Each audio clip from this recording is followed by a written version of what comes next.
इस लेक्चर में हम लोग डिस्कस करेंगे बीटा ब्लॉकिंग एजेंट्स।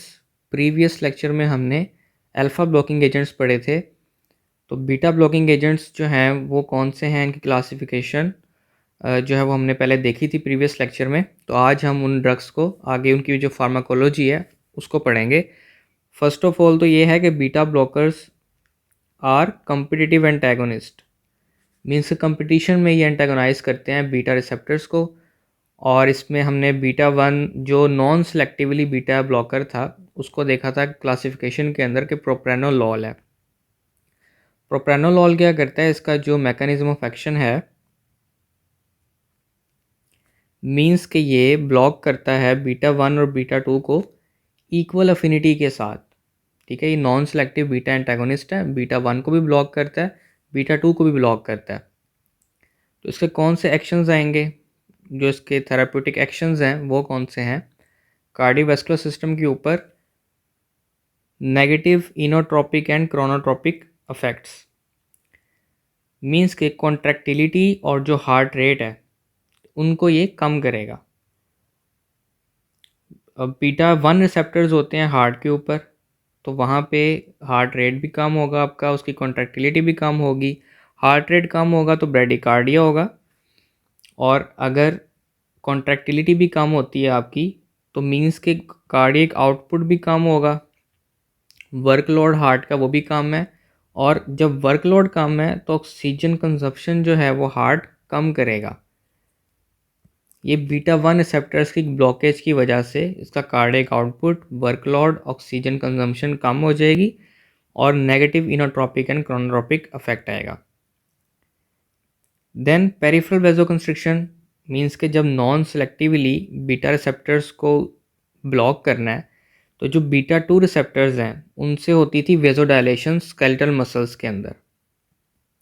लेकिन जब ये बीटा टू ब्लॉक हो गया तो जो आपकी वेजिकुलर रेजिस्टेंस है, पेरिफेरल वेजिकुलर रेजिस्टेंस, वो हो जाएगी इंक्रीज।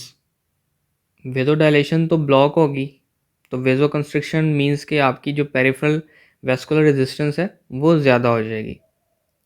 और सेकंड में केस में क्या हो सकता है कि जो कार्डियक आउटपुट है वो रिड्यूस हुआ, तो उससे क्या है कि आपका जो ब्लड प्रेशर है, कार्डियक आउटपुट कम हुआ, आपके ब्लड जो आपका हार्ट है उससे जो ब्लड आ रहा है वो कम आ रहा है, तो वॉल्स पे प्रेशर कम लगेगा, ब्लड प्रेशर आपका कम हो जाएगा, जिसकी वजह से क्या है कि रिफ्लेक्स पेरिफेरल वेजोकंस्ट्रिक्शन के जो वेजल्स हैं वो अपने आप को एक रिफ्लेक्स के तौर पे अपने आप को कॉन्स्ट्रिक्ट कर लेंगे, जिसकी वजह से क्या है कि आपकी जो पेरिफेरल वेजोकंस्ट्रिक्शन है वो होगी।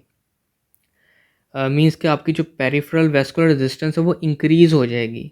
ठीक है, दो केसेस हैं, एक तो ये कि बीटा टू ब्लॉक हुआ उसकी वजह से, और दूसरा जो रिफ्लेक्स आया उसकी वजह से। बट अगर आप लॉन्ग टर्म यूज़ करते हो टोटल पेरिफेरल रेजिस्टेंस जो है ना, तब क्या होता है, अगर आप लॉन्ग टर्म यूज़ करते हो प्रोप्रानोलॉल का, तो फिर जो टोटल पेरिफेरल रेजिस्टेंस है वो या तो नॉर्मल हो जाएगी या कम हो जाएगी, ड्यू टू कंपनसेशन। जो आपकी बॉडी जो है वो कंपनसेटरी मैकेनिज़म्स को स्टिमुलेट करती है, तो कंपनसेशन जब होगी आहिस्ता आहिस्ता फिर वो पेरिफेरल रेजिस्टेंस आपकी नॉर्मल की तरफ आ जाएगी या नॉर्मल से थोड़ा कम हो जाएगी। बट फर्स्ट ऑफ ऑल तो जब आप ये ड्रग दोगे तब आपकी जो पेरिफेरल वेस्कुलर रेजिस्टेंस है वो इंक्रीज़ करेगी। ठीक है, बाद में कंपनसेशन जब होगी देन वो वापस से नॉर्मल और डिक्रीज़ हो जाएगी। नेक्स्ट आता है ब्रोंको कंस्ट्रिक्शन। हमें पता है कि बीटा टू रिसेप्टर्स जो हैं उनको अगर हम ब्लॉक करते हैं, क्योंकि उनका काम ब्रोंकोडायलेशन था, बट जब हम उनको ब्लॉक करेंगे तो ब्रोंको कंस्ट्रिक्शन होगी। तो सिंपल इसका एक ये एक्शन है, ग्लूकोज मेटाबॉलिज्म, बिकॉज बीटा जो रिसेप्टर्स होते हैं वो ग्लाइकोजिनोलाइसिस करवाते हैं, लेकिन जब हम उन्हें ब्लॉक करेंगे तो ग्लाइकोजिनोलाइसिस आपकी डिक्रीज़ हो जाएगी, ग्लूकोज का मेटाबॉलिज्म जो है वो डिस्टर्ब होगा, हाइपोग्लाइसीमिया का यहाँ पे चांस बन जाएगा। देन नेक्स्ट है ब्लॉक्ड एक्शन ऑफ आइसोप्रोडाइनॉल। आइसोप्रोडाइनॉल क्या करता है कि बीटा वन और बीटा टू की ये एगोनिस्ट है, तो जब हम एंटागोनिस्ट दे रहे हैं बीटा वन और बीटा टू को तो आइसोप्रोडाइनॉल का वहाँ पे एक्शन नहीं आएगा। अगर हम आइसोप्रोडाइनॉल देते हैं तो उसका जो एक्शन है वो ब्लॉक हो जाएगा। सिंपली यही है इसमें। थेराप्यूटिक यूजेस, प्रोप्रानोलॉल के थेराप्यूटिक यूजेस क्या हैं? बिकॉज़ ये करता है ब्लड प्रेशर को लो करता है, तो हाइपरटेंशन जिन पेशेंट्स में हाइपरटेंशन होगी, ब्लड प्रेशर ज़्यादा होगा, उन पेशेंट्स में हम प्रोप्रानोलॉल दे सकते हैं।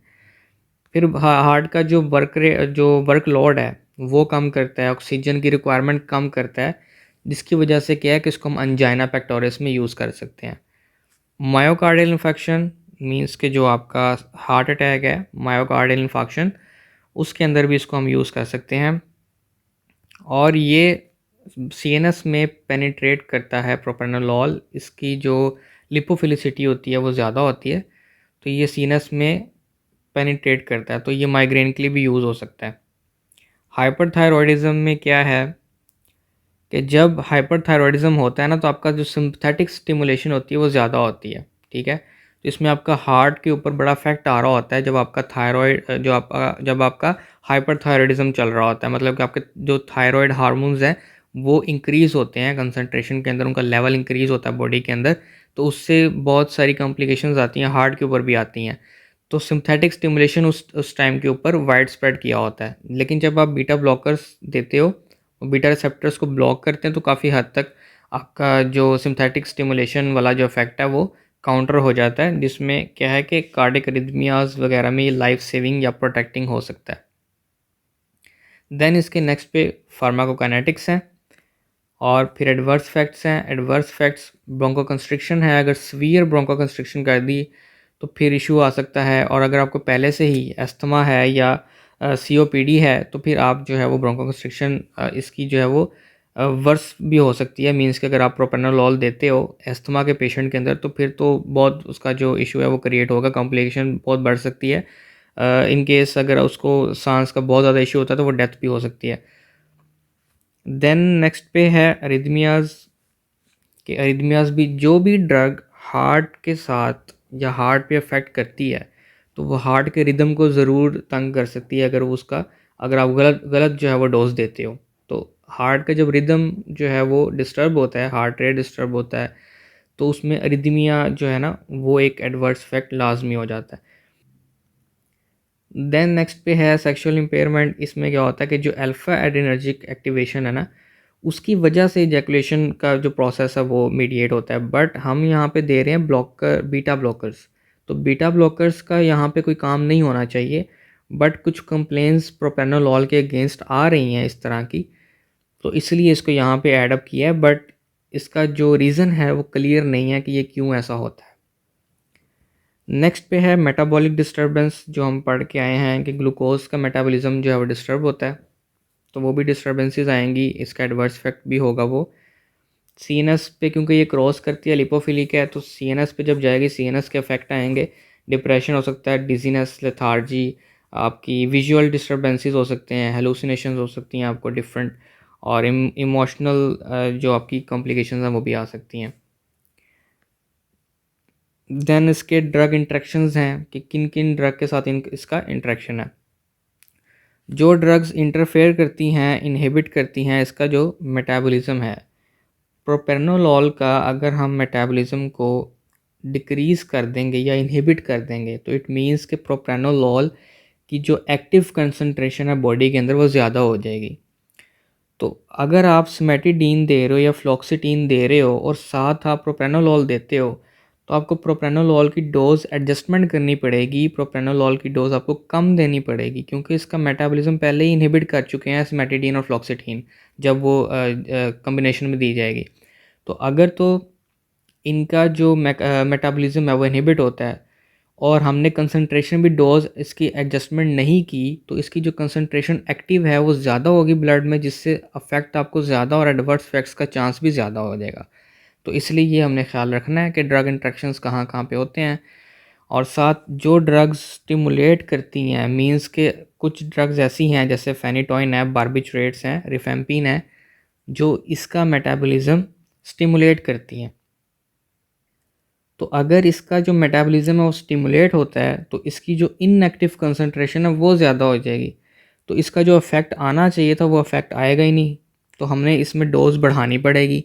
तो ये डोज एडजस्टमेंट्स जो है वो हम इंट्रैक्शंस की बेस पे कर सकते हैं। देन नेक्स्ट पे जो हमारे पास ड्रग्स आती हैं, एसीब्यूटोलॉल, एटिनोलॉल, ये सेलेक्टिव बीटा 1 एंटागोनिस्ट हैं, मीन्स के सिर्फ और सिर्फ बीटा 1 को एंटागोनाइज करती हैं। और जो ब्रोंकोकंस्ट्रिक्शन आनी थी बीटा 2 से, जो हमने ऊपर पढ़ी है, जो नॉन सेलेक्टिवली करते हैं बीटा 1 और बीटा 2 दोनों को, उसमें ब्रोंकोकंस्ट्रिक्शन एक एडवर्स इफेक्ट है। तो वो उससे बचने के लिए हम सिर्फ और सिर्फ बीटा 1 एंटागोनिस्ट दे देते हैं कि अगर हमें हार्ट रेट कम करना है, हाइपरटेंशन को कम करना है, तो उसमें हम जो है वो सेलेक्टिव बीटा 1 एंटागोनिस्ट भी दे देते हैं, ताकि जो ब्रोंकोकंस्ट्रिक्शन वाला मामला है वो ना हो। एक्शन इसके क्या हो सकते हैं कि ब्लड प्रेशर को लो करता है, हमें पता है ये इसका एक्शन है। वर्कलोड को भी कम करता है, ऑक्सीजन की कंजम्पशन को भी कम करता है बीटा 1 को ब्लॉक करके। तो ये कहाँ पे यूज़ हो सकता है? थेरापेटिक यूजेस, एंजाइना में यूज़ हो सकता है, जो हाइपरटेंसिव पेशेंट्स हैं उसमें यूज़ हो सकता है, और जो मेटोप्रोलॉल है वो management of chronic heart failure में भी यूज़ होता है। तो ये इसके कुछ यूजेस हैं। उसके बाद नेक्स्ट पे है लबीटालॉल और कार्वेडिलॉल, जो एंटागोनिस्ट हैं अल्फ़ा और बीटा दोनों के। ठीक है, कार्वेडिलॉल को हमने क्लासिफिकेशन के अंदर पढ़ा था कि नॉन सेलेक्टिव बीटा ब्लॉकर है, बीटा 1 और बीटा 2 को भी करता है। और अगर हम एक क्लास और बनाएं जिसमें अल्फ़ा और बीटा दोनों करते हैं, तो फिर भी हम लबीटालॉल और कार्वेडिलॉल को ले सकते हैं, क्योंकि जो कार्वेडिलॉल है या लबीटालॉल है, ये अल्फ़ा 1 को भी ब्लॉक करते हैं। बीटा को तो करते ही करते हैं, अल्फ़ा 1 को भी ब्लॉक करते हैं। तो जब आपको ये हमने अभी डिस्कस किया कि जब बीटा ब्लॉकर जो प्रोप्रानोलॉल थी, जो नॉन सेलेक्टिव बीटा ब्लॉकर थी, हमने जब उसको एडमिनिस्टर किया था तो उससे पेरिफेरल जो आपकी रेजिस्टेंस थी वो बढ़ गई थी, इंक्रीज़ हो गई थी, पेरिफेरल वेजोकंस्ट्रिक्शन हो गई थी। लेकिन इस जो लेबिटालोल है और कार्वेडिलोल है, ये जब अल्फ़ा 1 को ब्लॉक करते हैं, तो अल्फ़ा 1 को ब्लॉक करने की वजह से जो आपकी पेरिफेरल वेजोकंस्ट्रिक्शन है वो नहीं होती, आपकी पेरिफेरल वेजोडाइलेशन होती है, क्योंकि ये अल्फ़ा 1 पे भी ब्लॉकिंग इनका एक्शन है। तो ये इस केस में थोड़े डिफरेंट हैं बीटा ब्लॉकर से, प्रोप्रानोलॉल से, क्योंकि वो क्या करती है, फर्स्टली वो आपकी जो पेरिफेरल रेजिस्टेंस है उसको इंक्रीज़ करती है, लेकिन ये डिक्रीज़ करते हैं क्योंकि इनका जो अल्फ़ा 1 पे ब्लॉकिंग एक्शन है। और कार्वेडिलॉल जो है वो लिपिड परऑक्सीडेशन को भी कम करता है। तो जब लिपिड आपकी परऑक्सीडेशन नहीं होगी, लिपिड डिपॉजिट नहीं होता, वेस्कुलर जो वॉल थिकनिंग है वो भी कम हो जाएगी। तो ये इसलिए हार्ट फेलियर वगैरह में भी बेनिफिशियल है। तो थेराप्यूटिक यूज़ किस चीज़ में हो सकता है? ऑब्वियसली हाइपरटेंशन में यूज़ हो सकता है और हार्ट फेलियर के अंदर यूज़ हो सकता है। देन इसके एडवर्स इफ़ेक्ट्स हैं। ऑर्थोस्टैटिक हाइपरटेंशन बता चुका हूँ पहले कि क्या होता है, डिजीनेस, ये इसके एडवर्स इफ़ेक्ट्स हैं जो अल्फ़ा 1 ब्लॉकेट की वजह से आ रहे हैं। और बीटा 2, जो बीटा 1 और बीटा 2 की ब्लॉकेट की वजह से जो एडवर्स इफ़ेक्ट्स हैं, वो जो प्रोप्रानोलॉल के अंदर आ रहे हैं वो भी यहाँ पे आ जाएंगे। तो ये आपके बीटा ब्लॉकर्स थे डिफरेंट, जिनकी हमने फार्माकोलॉजी आज डिस्कस की है। तो यहाँ पे हमारा जो ऑटोनॉमिक नर्वस सिस्टम है वो कंप्लीट होता है। नेक्स्ट इंशाल्लाह जो भी इसके आगे टॉपिक्स हैं वो हम डिस्कस करेंगे।